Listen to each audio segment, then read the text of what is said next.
Alors Flo qui indique que ça continue d'augmenter au niveau des ETF, on est à 18% de gains sur un an. Est-ce que c'est toujours vrai d'ailleurs en ce moment?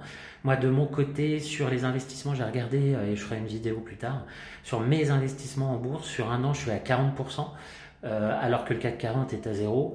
Et puis sur mes investissements immobiliers, je suis à peu près à plus 70% par rapport aux capitaux propres investis. Donc est-ce que les ETF c'est bien? Je ne sais pas.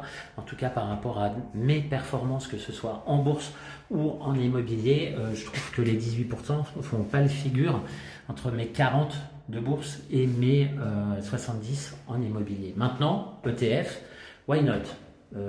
Mais il n'y a pas longtemps, j'ai fait un live avec un investisseur qui est un fonds qui était Altaroc, qui est Altaroc, qui indiquait que les ETF, bah, c'est top parce que c'est hyper passif. Maintenant, la rentabilité, elle n'est pas non plus exceptionnelle, notamment par rapport au risque, tout simplement parce que les ETF, c'est de la bourse. Donc moi, je préfère prendre des risques comme je le fais et puis faire plus 40%, plutôt que déléguer en quelque sorte et puis pas obligatoirement comprendre tout ce qu'il y a derrière les ETF, faire 18, mais potentiellement faire moins 30 ou moins 40.